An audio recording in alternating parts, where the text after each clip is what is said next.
Ser podcast. Bienvenidos a Sucedió una noche, un programa dedicado al mejor cine de todos los tiempos. I wanna hide from the sun, I wanna live in the dark, I wanna go to the movies. Nobody's waiting outside, but I feel alright, 'cause I'm here on my own.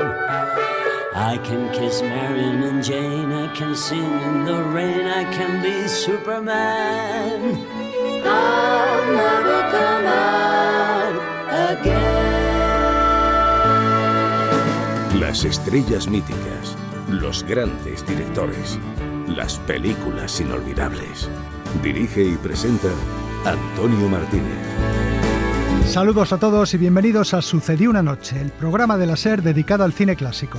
Hoy vamos a tener un recuerdo para el actor Dick Van Dyke, que acaba de cumplir nada menos que 100 años, todo un siglo de vida. I need more time. I got plans. Necesito más tiempo. Tengo planes. Repasaremos una de las grandes películas de Stanley Kubrick. Majestad, os presento al señor Barry Lyndon. Majestad, señor Lyndon. Y acompañaremos a Jason y a los argonautas en su misión. He oído que en el confín del mundo existe un árbol, de cuyas ramas cuelga un vellocino de oro. Si yo consiguiese traer a Tesalia el vellocino, las gentes volverían a creer. Además, jugaremos a las películas, charlaremos con el actor y director Javier Veiga y nos marcharemos cantando una canción de Oscar. Estamos listos, así que vamos con ello. I wanna hide from the sun, I wanna live in the dark, and I'll never come back. El espectáculo está a punto de comenzar. Pero no se alarmen ustedes, no les cobraremos la entrada. Lo que el cine nos dejó. Es tan difícil ser alguien que la gente no olvida. La próxima semana se van a cumplir 50 años del estreno de Barry Lyndon, la película de Stanley Kubrick. Algunos acusan al director norteamericano de falta de romanticismo y emotividad en sus películas. Barry Lyndon, bajo su apariencia fría y de gran formalismo estético, es también en muchos aspectos una película romántica y llena de emociones. Una película contada con el estilo y el virtuosismo propios de Kubrick que hacen que parezca un fragmento de historia arrancado del pasado, trasladando al espectador al mismísimo siglo XVIII.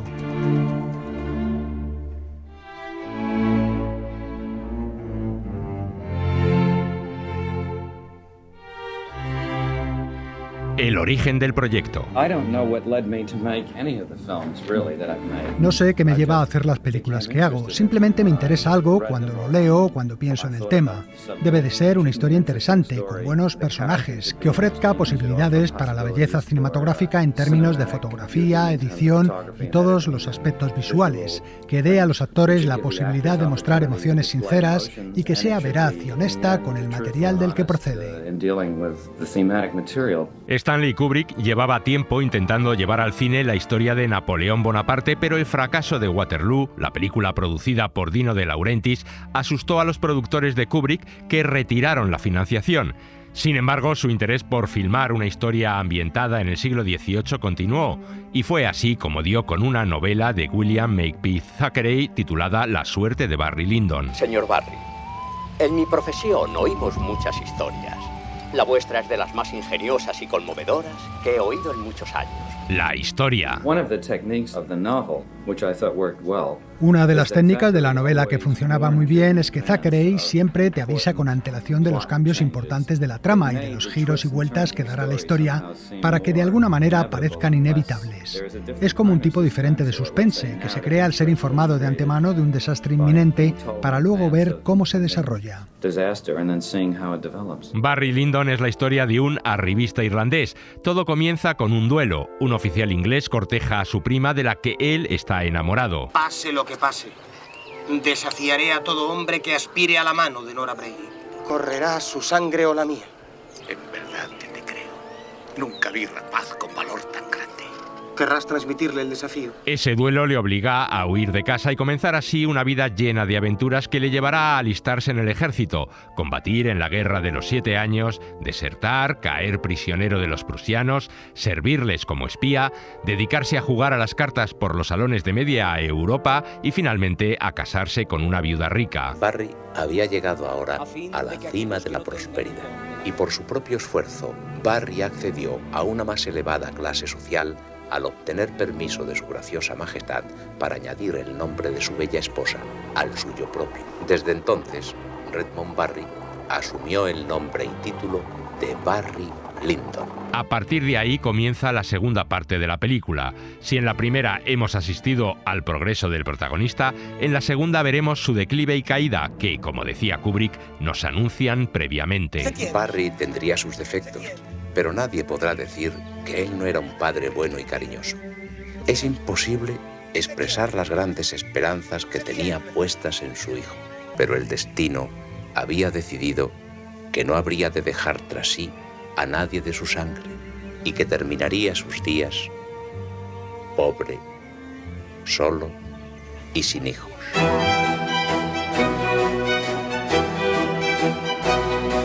La preparación. Creo que destruí todos los libros de arte que se pueden comprar arrancando las páginas y clasificándolas. Creé un archivo de imágenes con miles de dibujos y pinturas para cada tipo de referencias que pudiéramos haber querido. Pero es divertido acumular información y necesario, porque tienes que aprenderlo todo de algo de lo que al principio sabes muy poco. Kubrick pasó más de un año visitando museos y devorando cientos de libros de arte inglés del siglo XVIII, con cuadros que debían servir de referencias estéticas para los distintos departamentos artísticos. El vestuario, la iluminación, la composición de las escenas. Este es mi Ludovico Cordi, un discípulo de Alexandro Alori. Es magnífico. Sí. Me encanta el uso que hace el artista del color azul. Las localizaciones. Katharina Kubrick, hijastra del director. Yo era una joven de 19 años sin un trabajo específico que hacer y como Stanley me había enseñado bastante fotografía, me dijo, puedes ir y buscar localizaciones. Empecé en Irlanda porque allí comenzaría el rodaje y yo, con un equipo de 4 fotógrafos más, fuimos a recorrer la campiña irlandesa fotografiando localizaciones y casas señoriales. No se construyeron decorados. La película se rodó toda ella en localizaciones reales en castillos y mansiones de Irlanda, Inglaterra y Alemania que conservaban el estilo y el mobiliario de la época. En especial destacaba el castillo de Howard en Yorkshire, Inglaterra. Los protagonistas. Jan Harlan, productor de Stanley Kubrick. Elegimos a Ryan O'Neal porque en la Warner pensaban que para una película de esta magnitud era necesario contar con una estrella que atrajese al público, y Ryan lo era en ese momento. A Marisa Berenson la habíamos visto en Cabaret y pensábamos que tenía la imagen perfecta, se la veía genial y tenía una figura fantástica, así que esos fueron los criterios. Kubrick pidió a la actriz que no tomara el sol durante los meses previos al rodaje para que luciera la palidez típica de la época. Su mirada casi muerta y su eterno silencio muestran esa parte sin vida de la nobleza. Marisa Berenson solo tiene 13 réplicas en todo el film. Lord Bollingdon, ¿es así como os portáis con vuestro padre? Mi padre era Sir Charles Lyndon. Si otros lo han olvidado, yo jamás. La elección de Ryan O'Neal, que había protagonizado con Love Story uno de los taquillazos de la época, fue cuestionada por muchos. Sois un valiente soldado y se ve que procedéis de buena familia. Pero sois perezoso, disoluto y sin principios. Y con todo vuestro talento y valor pronostico que acabaréis mal. Confío en que mi coronel se equivoque en cuanto a mi carácter. He caído en malas compañías, es cierto. Y sobre todo, nunca tuve un buen amigo o protor para demostrar que soy capaz de mejores cosas. Kubrick supo sacar lo mejor de él y O'Neal logró en Barry Lyndon la mejor interpretación de su carrera.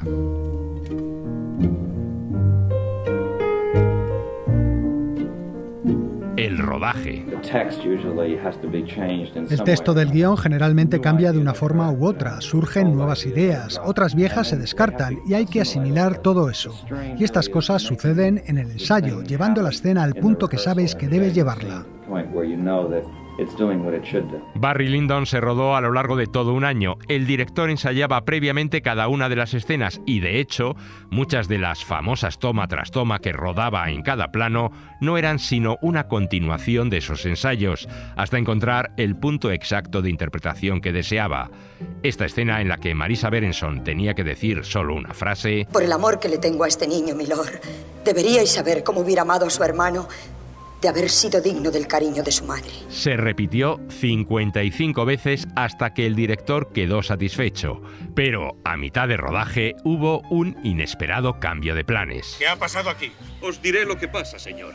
Que estoy harto de las costumbres irlandesas. No me acostumbro a ellas. Pues bien, capitán. Si no os acostumbráis a ellas, adoptaremos nosotros las inglesas. Ryan O'Neill. I loved Ireland. I thought it was a wonderful place, but there were IRA incidents. Me encantó Irlanda. Era un lugar maravilloso, pero había incidentes con el IRA y nosotros éramos una producción británica. Tuvimos que cambiar todas las matrículas de los coches para que no se notase. Además, había amenazas. Amenazaron a Stan Lee y a su familia. Incluso fueron a su casa. Así que cogió un barco y se volvió a Inglaterra, que era donde vivía, y nos dijo que retomaríamos el rodaje allí.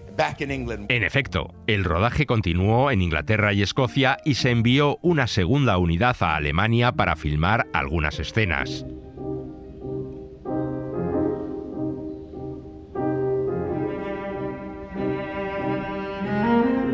La fotografía.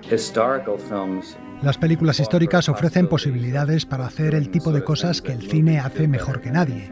Me refiero a recrear la atmósfera. Una de las cosas que me molesta en las películas de época es que la luz de los interiores resulta falsa cuando ves una habitación iluminada por velas.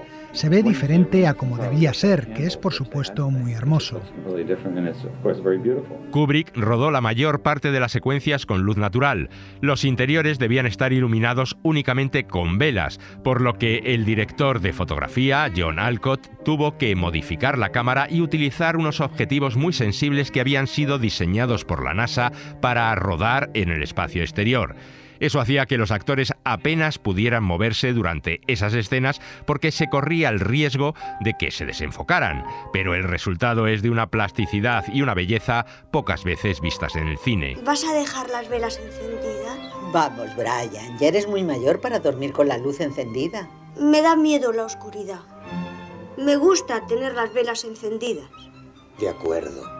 Te dejaremos las velas encendidas. El vestuario.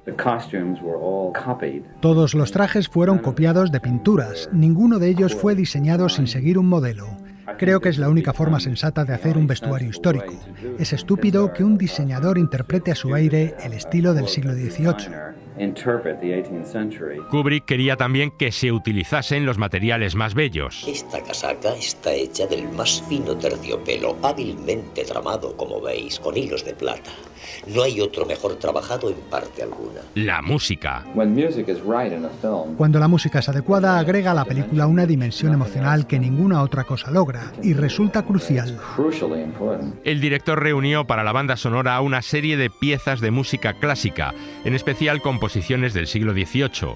Además, utilizó varios temas de música popular irlandesa interpretados por el grupo The Chieftains.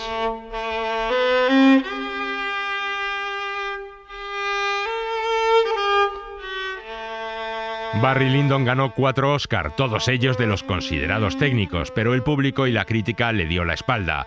La opinión generalizada era que la película era tan perfecta formalmente como fría, además de demasiado larga. Jan Harlan otra vez. Le entristeció y le abatió mucho el que, en especial los pequeños periódicos y televisiones, no apreciaran el gran esfuerzo realizado en la película y que lo rechazaran sin más. El fracaso en taquilla hizo que Kubrick se decidiera por un proyecto más comercial para su siguiente película. ¿Me vas a contar otra historia? Te contaré otra historia mañana. Y ese proyecto fue El Resplandor. No obstante, el aprecio por Barry Lyndon ha ido creciendo gradualmente con el tiempo, hasta llegar al consenso general actual de que se trata de una obra maestra. Algunos incluso la consideran la mejor película de Kubrick. La prueba de que es una gran obra de arte es que, como todas sus películas, permanece. Porque, ¿qué es una gran obra de arte? Ya sea una novela, una pintura, una composición o una película, es algo que no desaparece. Bueno, pues sus películas no desaparecen.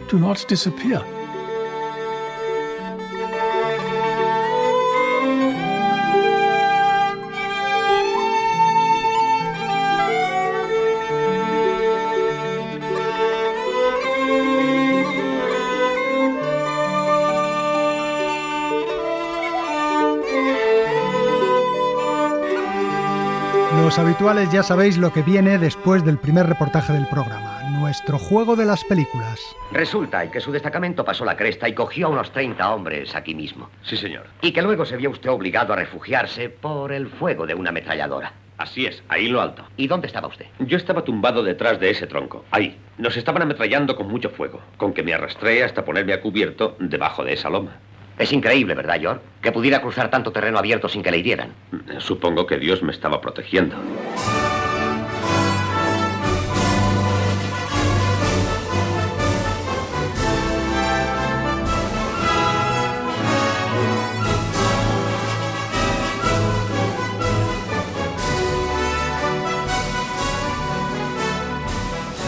Mi corazón, que arde en llamas, le ha escrito montones de cartas. Y si nunca he tenido valor de enviárselas, ha sido solo por no crearle problemas. Perdóneme, pues, si hoy me atrevo a enviarle esta. Lo hago porque en el pueblo hay muchas malas lenguas que siempre hablan mal de usted y que dicen que tiene un amante secreto. Pero yo sé que no es cierto. Usted no tiene a nadie. Después de su marido, el único hombre de su vida soy yo.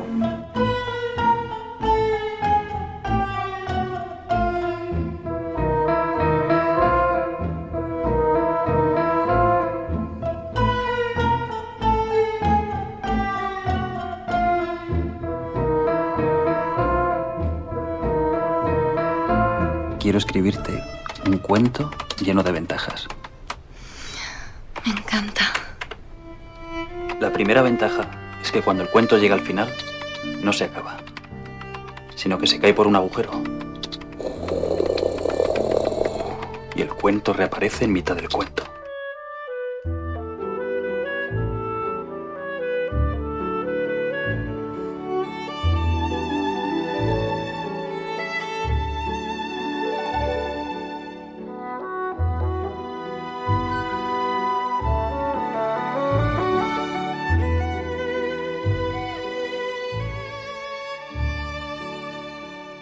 Y los habituales sabéis también que siempre os damos las respuestas al momento para que comprobéis cuántas habéis acertado. Empezábamos con Gary Cooper explicando su acto heroico en El Sargento York, el clásico de 1941 de Howard Hawks que tenía música de Max Steiner. La segunda película era Malena, dirigida por Giuseppe Tornatore en el año 2000, y en el corte oíamos al niño protagonista de la película que le había escrito una carta de amor a Mónica Bellucci, que era quien daba vida al personaje de Malena. La música de la película era obra de Ennio Morricone. Y terminábamos con Tristán Ulloa escribiendo también, pero en este caso, un cuento a Paz Vega en Lucía y el sexo de Julio Medem, película estrenada en 2002 con banda sonora de Alberto Iglesias. Dale un título y lo escribirá. Enciclopedia Curiosa del Cine. Parece más una bomba que un libro.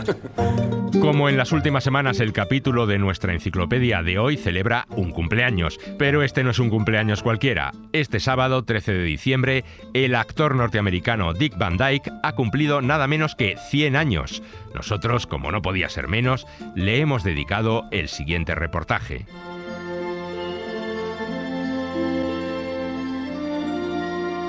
El intento de Dick Van Dyke de imitar el acento cockney londinense de su personaje Bert en la película Mary Poppins está considerado como uno de los peores acentos de la historia del cine.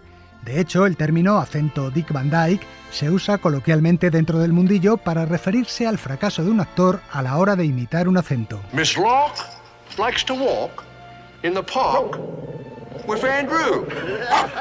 En una encuesta realizada en 2003 por la revista Empire sobre los peores acentos del cine, el de Van Dyke quedó en segundo lugar, solo superado por el de Sean Connery en Los Intocables de Elliot Ness. El actor se lo tomaba con humor. Cuando me preguntan por el acento cockney, les digo, no era cockney, era el de un tipo de Londres que había sido adoptado por gente de Ohio.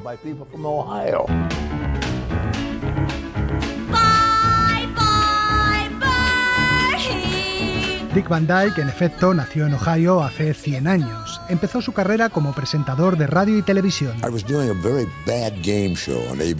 Presentaba un programa muy malo de juegos en la ABC y era realmente terrible, así que me dediqué a hacer audiciones para cualquier cosa, excepto para la ópera y el ballet, claro. Y sorprendentemente conseguí que me ficharan para un musical. Era Bye Bye Birdie. Me dijeron, te enseñaremos a bailar y a cantar, y aquello fue como aprender a volar. Se convirtió en toda mi vida. Gracias al musical de Broadway Bye Bye Birdie ganó un premio Tony, y Carl Reiner, actor y productor, se fijó en él para protagonizar una telecomedia que haría historia en la televisión estadounidense. The Dick Van Dyke Show, starring Dick Van Dyke. El show de Dick Van Dyke se emitió con gran éxito entre 1961 y 1966. En él, Van Dyke interpretaba a un escritor cómico casado con Mary Taylor Moore. El programa se ha reemitido numerosas veces en la televisión estadounidense.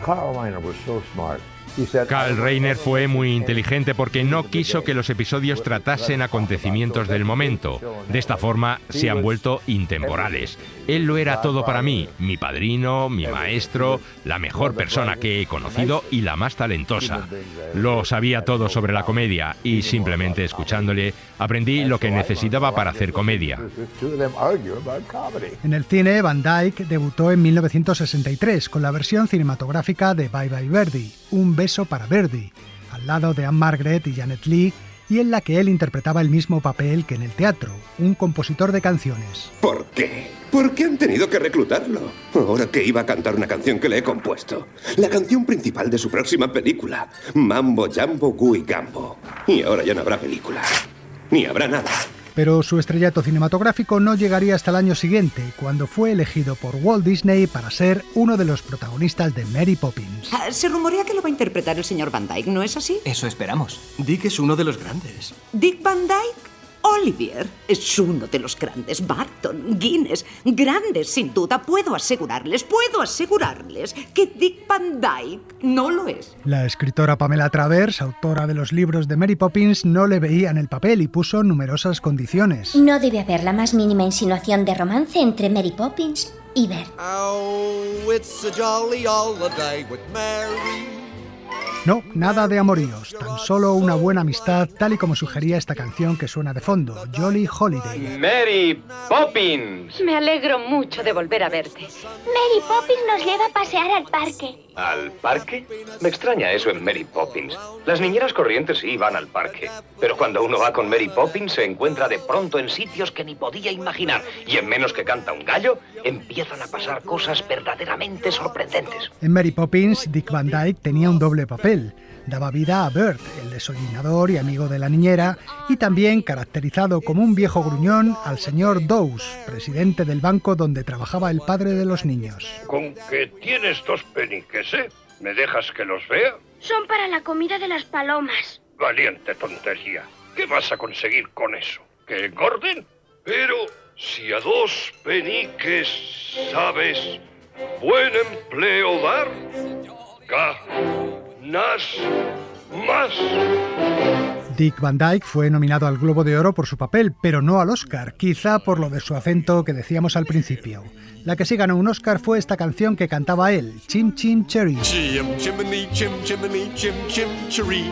A sweep is as lucky can be. En los años siguientes, Dick Van Dyke se convirtió en protagonista habitual de numerosas comedias y películas familiares. Le vimos, por ejemplo, haciendo de mayordomo ladrón que roba para mantener a su señora en Cuidado con el mayordomo. Ahora que quiero borrarle de mi lista negra, no sé dónde colocarle. Pues tendrá que hacer una nueva lista. Mayordomos raros. De piloto de avión, náufrago en una isla desierta en El Teniente Robinson. Hola, Floyd. Bravo, así se hace una guardia, soldado. Deja de hacer el payaso, Floyd, soy yo. No seas estúpido, solo quiero entrar a coger una manta porque está lloviendo. No voy a quedarme fuera mojándome. Das autoridad a un chimpancé y a los 2 días se hace el amo. O como reverendo que intenta que los habitantes de un pequeño pueblo dejen de fumar durante 30 días aceptando el reto de una tabacalera en un mes de abstinencia. Que dejemos de fumar, que dejemos de fumar.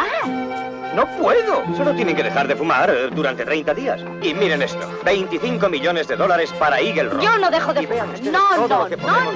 Pero sin duda su mayor éxito en este periodo fue la comedia musical Chitty Chitty Bang Bang. Chitty bang bang, chitty chitty bang bang, chitty bang bang, chitty chitty bang bang, chitty bang bang, chitty chitty bang bang. Con un guión escrito por Roald Dahl y canciones de los hermanos Sherman, Dick Van Dyke daba vida a un inventor que arreglaba un coche destartalado y lo convertía en un vehículo capaz de circular por tierra tierra, mar y aire. ¿De dónde has sacado ese montón de chatarra, muchacho? Habrá que hacerle una pequeña reparación, pero el motor es bueno. Un motor muy bueno que por lo visto no funciona. No, aún no, pero funcionará. Tú harás que ande, ¿verdad, papá? Al menos lo intentaré. La película la producía Albert Broccoli, el productor de la saga James Bond, quien, por cierto, pudo cambiar para siempre la carrera de Dick Van Dyke. Sean Connery acababa de abandonar su papel de 007. Cubby Broccoli me llamó y me dijo: ¿te gustaría hacer de James Bond? Y le contesté: ¿pero tú has oído mi acento británico? Y colgué. Y es que Van Dyke no quería cambiar su imagen asociada a la comedia, el género que más le gusta. Quiero continuar siendo lo que he sido hasta ahora. ¿Y no podemos hablar de ello? No. Al actor nunca le ha importado el caché o trabajar en grandes películas, tan solo disfrutar de su profesión. Toda mi carrera ha dependido de eso. Si no estoy disfrutando, soy muy mal actor. Pero ha sido una bendición ganarme la vida con algo que amo, que haría incluso gratis. Me siento triste por la gente que odia su trabajo. Yo esperaba con ansias el ir a trabajar cada mañana.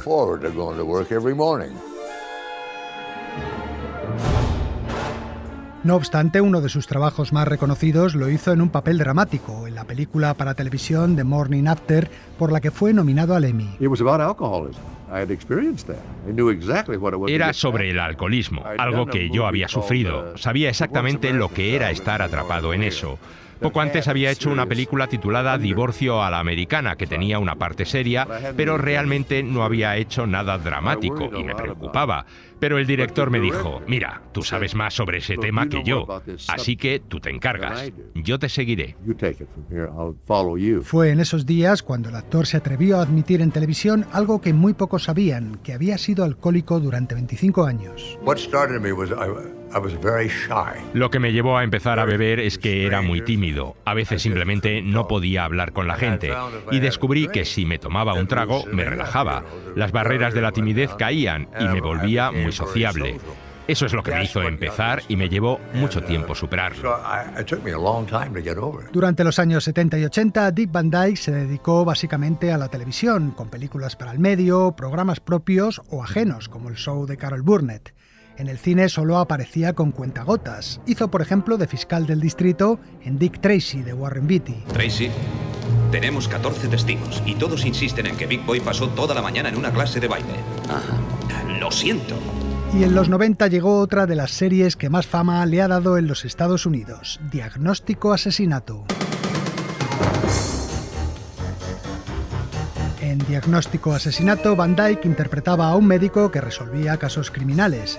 Su hijo en la vida real, Barry Van Dyke, era el coprotagonista, interpretando a un policía, hijo del doctor. No puede ser. Yo estuve presente en el quirófano. Su cuerpo era un desastre, pero su corazón estaba bien. Hemos cambiado nuestros papeles.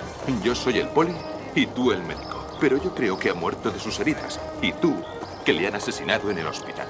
No tenía por qué morir del corazón. Y algo falló en el intravenoso.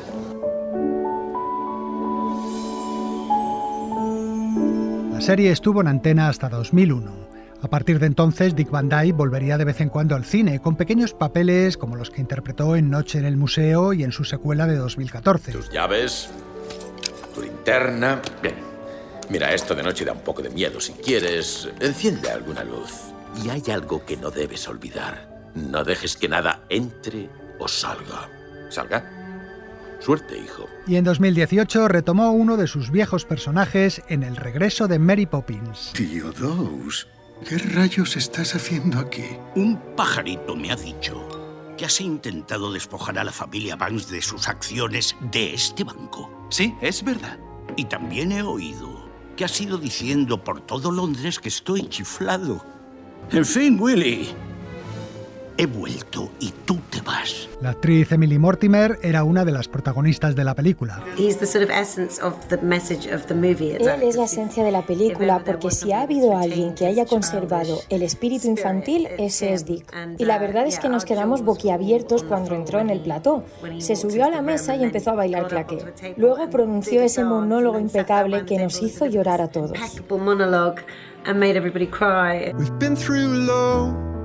Been through sunshine, been through snow.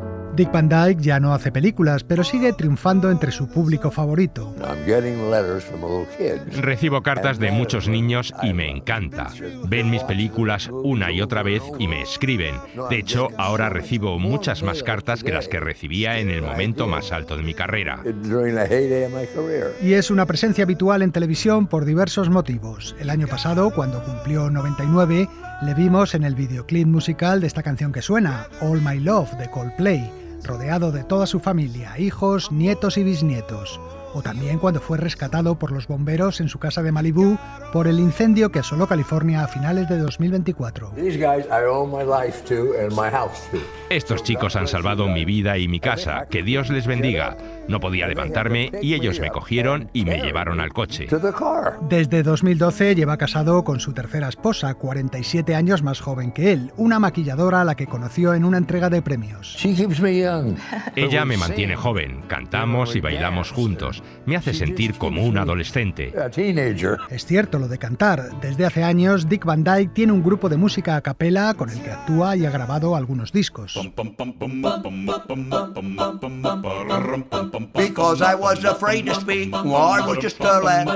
A sus 100 años de vida, Dick Van Dyke se confiesa un hombre feliz. Solo hay un problema. Para mí lo malo es haber perdido a todos mis amigos de antes. Todos se han ido. A veces quiero llamar por teléfono a alguien y no queda nadie. Y de jubilarse no quiere oír ni hablar. No quiero. Actuar es mi hobby, es mi vida. De hecho, ahora mismo estoy buscando algún papel. Me gustaría hacer de Mr. Scrooge. Sé que lo haría bien.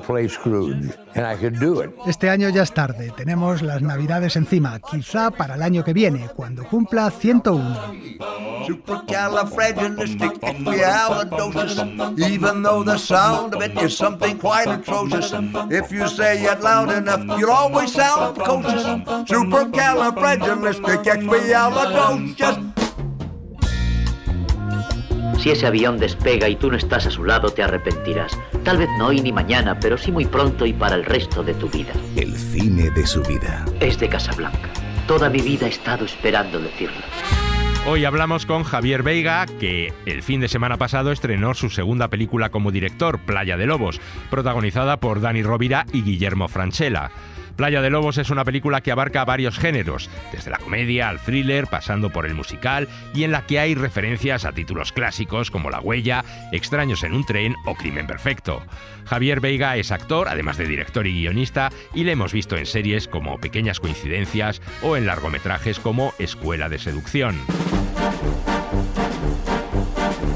Yo empecé a escribir para contar una historia y luego, claro, enseguida cuando te pones a trabajar ves que eso coge un camino, y en este caso me di cuenta que había realmente como género, académicamente es casi un thriller psicológico. Bueno, realmente es un thriller psicológico porque tiene todos los elementos de ese tipo de cine, ¿no? Lo que pasa es que está lleno de comedia, es un thriller psicológico en que la comedia está muy presente desde el minuto uno y sobre todo en todo el arranque de la película está toda esa comicidad. Ahora con la cervecita de tapa, un chiste gratis. ¿Te sabes ese que dice, compadre, ¿tú crees que hay algo más importante que el amor? Dice, ¿que el amor? Dice, el amor puede esperar, la cerveza no, que se calienta. Esa mezcla de géneros que a mí me gusta mucho como espectador y también como creador, que luego es muy difícil de contar, pero a mí me gusta mucho transitar por géneros distintos y que luego tenga coherencia, por supuesto, es lo complejo, ¿no?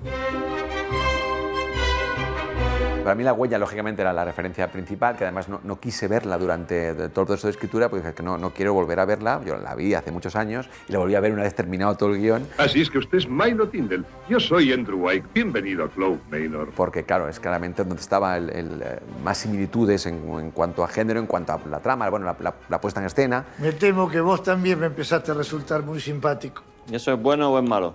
No sé si es bueno o es malo, solo que me va a dar más pena. ¿Te va a dar más pena qué? Cuando tenga que matarte. Y luego había incluso Almas en pena de Dennis Herring, una película que vi que tenía también podíamos entroncar con esta. Y bueno, pues eso, vi muchas películas después o antes, pues tenía en la cabeza, en las que hubiese este juego verbal, esta esgrima verbal entre dos personajes. ¿Armaste tu crimen perfecto alguna vez, sí o no? ¿Lo que quieres que te diga? ¿Probá con decir la verdad? Sí, pero como tú dices, ¿no? Como todo el mundo hace, ¿no? ¿Viste que está bueno confesar? Está perfecto. A mí me gusta mucho el cine discursivo, el cine cine de tesis, que a veces hay esta cosa como que parece que el cine es de los silencios, y si no hay silencios no hay cine, y digo, bueno, a ver, hay muchísimo cine lleno de palabrería y de personajes verborreicos, que a mí es un tipo de cine que me gusta mucho, y en este caso es una película de ese tipo, ¿no? ¿Qué quieres ser de mayor?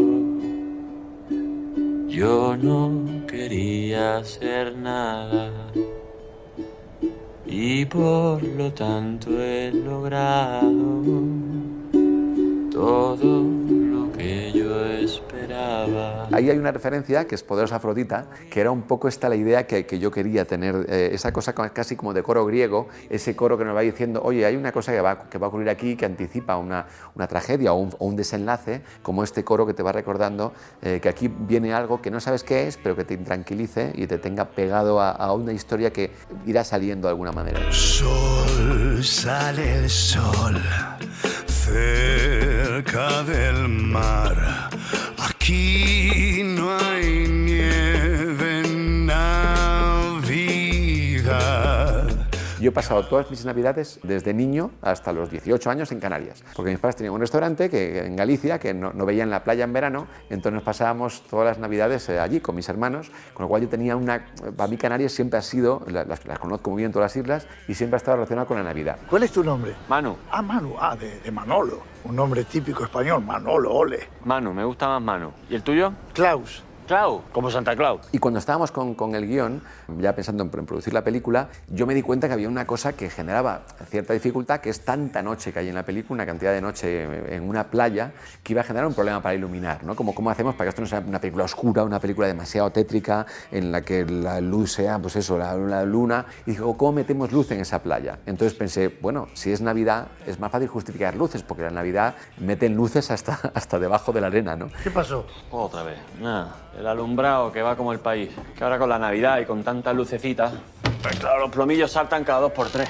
Y a lo curioso eso volví a coger el guión y dice, bueno, pero esto no puede ser ponerla porque sí. Y entonces le dio una vuelta al guión que realmente cambió muchas cosas de ese guión y le dio un sentido que efectivamente para un espectador era difícil de pensar que no estaba desde el principio, porque realmente la Navidad está muy presente en toda la historia, pero fíjate, partió de una necesidad pensar en la fotografía de la película.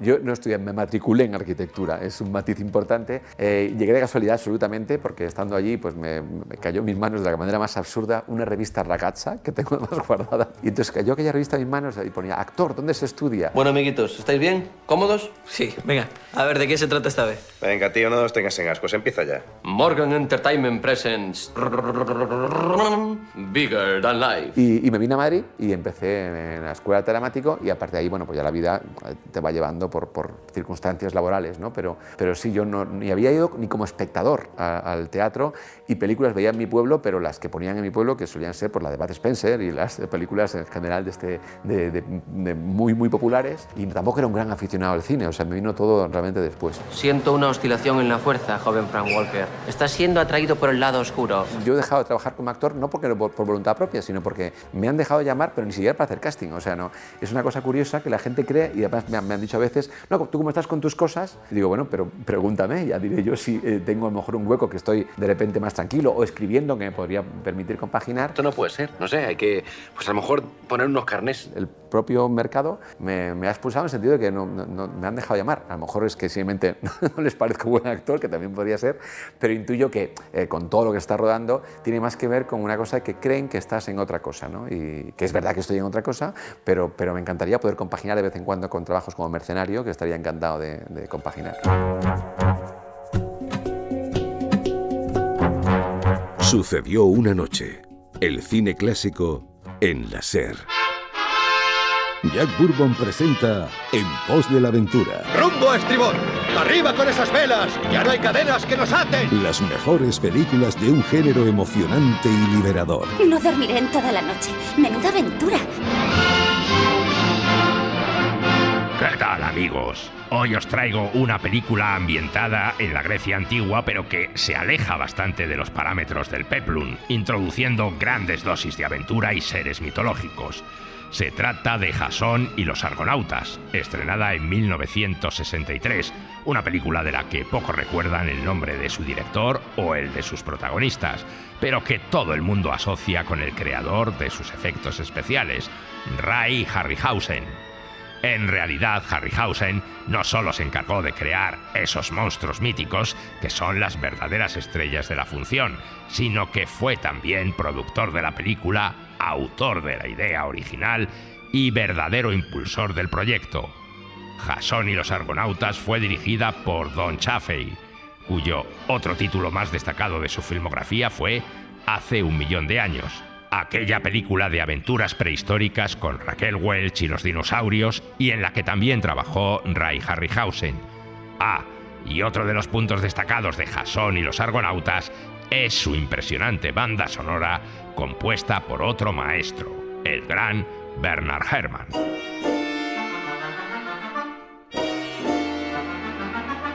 Antes de que existieran los animatronics o los efectos especiales generados por ordenador, cuando se quería crear un monstruo o cualquier clase de ser fantástico, se utilizaba la técnica de la stop motion. El procedimiento consistía en construir pequeños muñecos a escala e ir filmando fotograma a fotograma sus movimientos. Por ejemplo, se le movía unos milímetros una pata y se le fotografiaba, luego unos milímetros más y se le volvía a fotografiar, así con infinita paciencia hasta completar el movimiento. Luego, al proyectar todos estos fotogramas a la velocidad de 24 imágenes por segundo, se generaba la ilusión de que el personaje caminaba. Es imposible. Estoy soñando. Entonces yo comparto tu sueño.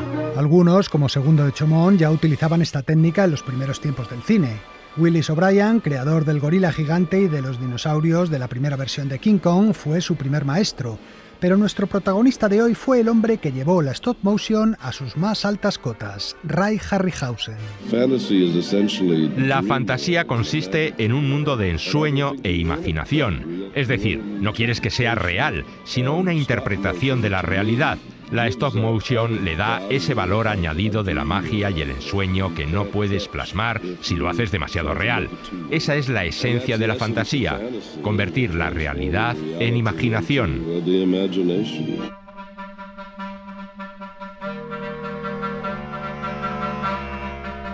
Ray Harryhausen empezó como discípulo y ayudante de Willis O'Brien. Luego trabajó con el productor George Pal haciendo cortos animados sobre cuentos clásicos, hasta que por fin en 1953 llegó su primera película como responsable de efectos especiales. El monstruo de los tiempos remotos.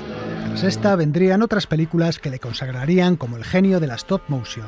Estamos en algún lugar del Pacífico, en una isla, para ser exactos. ¿No venían ustedes en nuestro barco? Vinimos en globo. La isla misteriosa, basada en la novela de Julio Verne, Los viajes de Gulliver o Sinbad y la princesa. Obedezco al amo de la lámpara. Te ordeno que pongas inmediatamente una barrera entre esos hombres y el cíclope. Lo intentaré, mi amo. Lo intentaré. En todas ellas, Harryhausen fue desarrollando una técnica patentada por él a la que llamó Dynamation, que permitía que los actores reales se mezclaran e interactuasen con los seres fantásticos que él creaba. Mira, este es el Valle de los Cíclopes. Más allá en el centro de la isla están las montañas en que anidan los pájaros gigantes. Entonces hay que atravesar el valle. Tú lo atravesarás. El éxito que tuvo Sinbad y la princesa convenció a Harryhausen de que abordar aventuras legendarias abría la puerta a nuevos mundos de creatividad, y decidió volver entonces su mirada hacia la mitología griega. Así nació la que hoy casi todos consideran su obra maestra, Jasón y los Argonautas.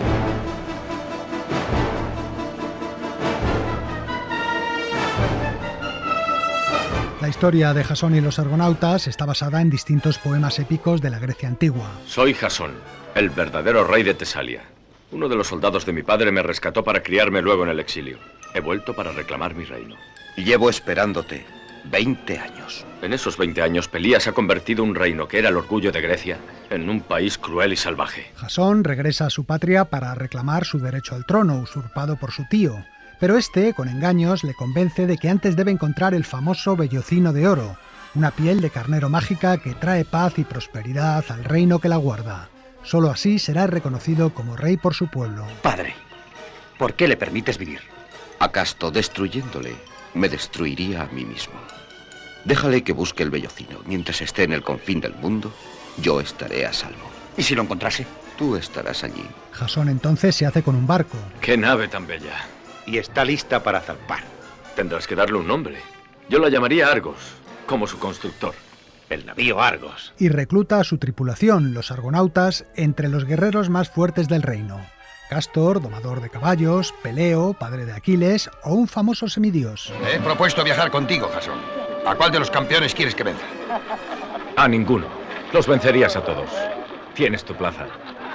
Hércules. Por cierto, que el actor que hace de Hércules, Nigel Green, aunque alto y fuerte, rompía con el tópico del culturista al que el público estaba acostumbrado para ese personaje. Ray Harryhausen. No, queríamos diferenciarnos de las películas italianas como las de Maciste, que siempre mostraban héroes muy musculosos. Y es que Hércules debía ser un personaje que causara empatía. Nigel Green como Hércules acabaría siendo de los pocos del reparto que tendría una carrera destacada en el cine. Le vimos, por ejemplo, en Zulu, de la que hablamos hace un par de semanas, o se convirtió en Sir Dennis Nayland Smith, el archienemigo de Christopher Lee en las películas de Fu Manchu. En cuanto al actor que hace de Jasón... ¡Encomiéndate a los dioses, Jasón! Los dioses de Grecia son crueles. Con el tiempo los hombres prescindirán de ellos. Todd Armstrong haría su carrera sobre todo en televisión, al igual que la otra teórica protagonista de la película, Nancy Kovacs. ¿Eres una sacerdotisa? Sirvo en el templo de Hécate. Hécate. Dime tu nombre. Medea. Decimos teórica porque Nancy Kovacs, que aparece en segundo lugar en los títulos de crédito, solo interviene en el último tercio de la película. También está por ahí Honor Blackman, recordada por la serie de televisión Los Vengadores y como chica Bond en Goldfinger.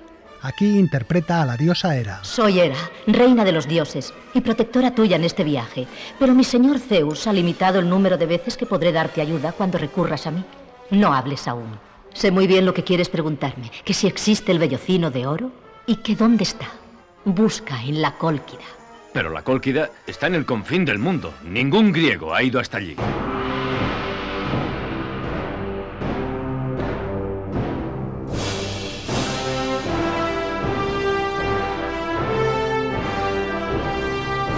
A bordo de la nave Argos, Jasón y los argonautas inician un viaje lleno de amenazas y peligros. Peligros como el que representa Talos. ¿Quién es Talos? ¿Vas a decirme que hay un hombre dispuesto a luchar conmigo? No hablo de ningún hombre. No, Talos es un gigante de bronce. Era una oportunidad de combinar el coloso de Rodas con el hombre de bronce. Por eso sus movimientos debían ser rígidos y torpes, puesto que estaba hecho de metal. Así que pusimos sonidos metálicos a las chirriantes articulaciones que al rozarse mutuamente producían ese extraño ruido. Se enfrentarán también y capturarán con redes a las arpías que hostigan al ciego Fineo, el único que puede indicarles el camino hacia la Cólquida. Zeus me concedió el don de la profecía y yo hice mal uso de él, por eso me cegó. Luego mandó a las arpías para que me atormentaran. Cruzarán con su nave el siniestro desfiladero de las rocas fragorosas. Llegado a las rocas fragorosas, vira al nordeste y no tardarás en avistar las playas de la Cólquida. Pero dime, ¿qué dioses te protegen? Ya ninguno. No conseguirás atravesarlas. ¿Qué son las rocas fragorosas? Rocas gigantescas que se desprenden de los acantilados para caer sobre las naves y hundirlas. Y una vez hallado el vellocino de oro, Jasón tendrá que luchar con la hidra de 7 cabezas que lo custodia. Era un problema. Al tener que mover 7 cabezas tardábamos más de un día en hacer cada plano y había accidentes. Por ejemplo, si alguien te llamaba por teléfono, al regresar dudabas. ¿La tercera cabeza tendría que moverse ahora hacia adelante o hacia atrás?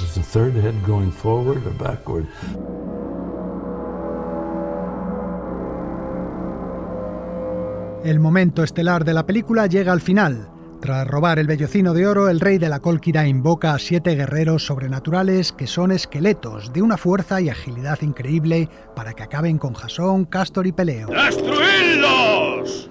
¡Matad, matad, matadlos a todos! Se trata de una de las secuencias cumbre de la historia del cine, el combate a espadas entre los 3 argonautas y los 7 esqueletos. Una escena que dura 5 minutos en pantalla, pero que llevó más de 5 meses crearla. Cada esqueleto tiene 5 apéndices. Si tienes 7 esqueletos hay que hacer 35 movimientos para cada fotograma. Eso significaba que si los 7 esqueletos aparecen en la misma escena, solo podía hacer una media de 13 fotogramas al día. El rodaje con actores reales se había realizado casi un año antes. Estos blandían sus espadas y luchaban contra oponentes imaginarios. Cuando un actor movía su espada durante el combate tenía que saber dónde parar, porque luego el esqueleto tendría que estar en el punto exacto para que cuando detuviera la espada el muñeco la parara con la suya. Eso requería tener en cuenta muchos detalles, planear cada movimiento con anticipación y contar los fotogramas. Y es que las escenas con los actores debían estar ya rodadas previamente antes de que Ray Harryhausen empezara a crear sus criaturas. Toda la película la rodamos en Italia, la mayor parte cerca de Nápoles.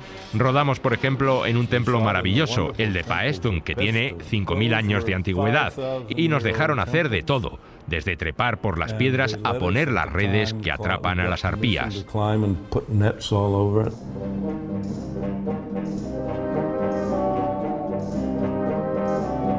La película terminaba con un final abierto, anunciando que la aventura continuaría en el futuro. ¿A dónde vas? A guardar el tablero, la partida ha terminado. Pero no el juego. De momento, les concederemos a esos dos una ligera brisa y un mar en calma. Es una joven muy bella. En cuanto a Jasón, le esperan muchas aventuras. Aún no he terminado con él. Seguiremos jugando cualquier otro día. Y es que la Columbia había planeado una secuela, ya que confiaba en que Jasón y los Argonautas sería un éxito. De hecho, a diferencia de las películas anteriores de Ray Harryhausen, que generalmente se proyectaban en sesiones dobles en cines de serie B, esta fue programada como función única y en cines de serie A. Brindo por ti, Jasón, y por los Argonautas. ¡Por Jasón y los Argonautas! Pero la película, aunque funcionó bien en Gran Bretaña y países como Japón o Australia, fue un fracaso estrepitoso en los Estados Unidos, lo que cerró el paso a posibles secuelas.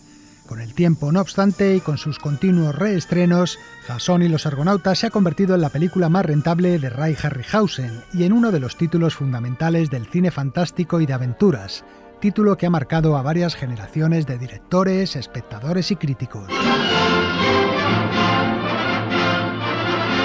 El fracaso en taquilla de la película y el hecho de que los espectáculos de la antigüedad y el peplum empezaban a pasar de moda entre el público joven hizo que Harryhausen se olvidara de Jasón y en su lugar realizara 2 nuevas películas protagonizadas por el personaje de Las 1001 Noche, El viaje fantástico de Sinbad y Sinbad y el ojo del tigre. No obstante, a comienzos de los años 80 volvería su mirada de nuevo a la mitología griega, con la que a la postre sería su última película, Furia de Titanes. Sed testigos, Zeus y todos los dioses del Alto Olimpo. Condeno a mi hija Dánae y a su hijo Perseo a ser arrojados al mar. Gracias al éxito que tuvo en España Furia de Titanes, Jasón y los Argonautas se estrenó por fin en nuestro país en 1981, ya que en su día no lo había hecho. En fin, amigos, hasta la semana que viene.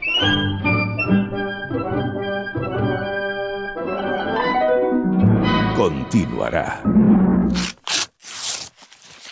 And the Oscar goes to... We are really honored to present the award for Best Song in a Motion Picture. Hoy recordamos la canción ganadora en la ceremonia de 1971. For All We Know, una canción perteneciente a la película Amantes y otros extraños, se hacía con la estatuilla. Amantes y otros extraños era una comedia dirigida por Cy Howard y protagonizada por Richard Castellano, el actor que hacía de Clemenza en El Padrino, y Beatriz Arthur, la Dorothy de la sitcom Las Chicas de Oro.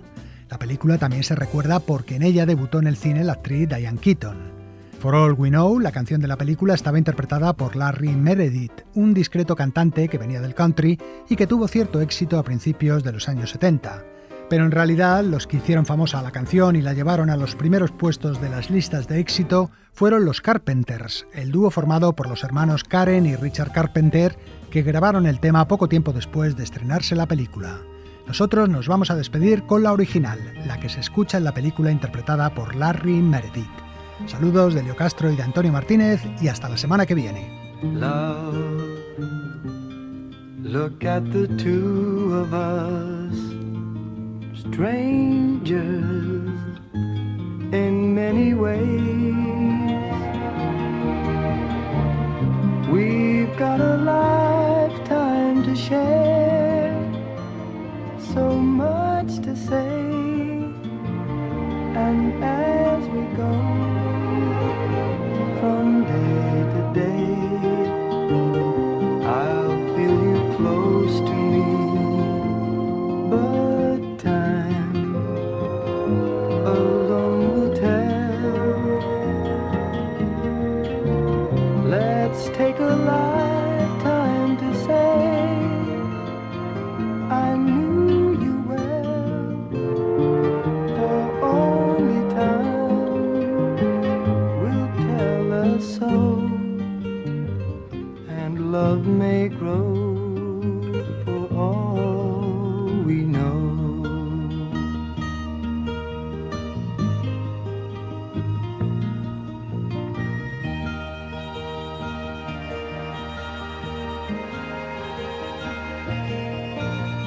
Love, look at the two of us, strangers in many ways. Let's take a lifetime to say I knew you well, for only time will tell us so, and love may grow for all we know.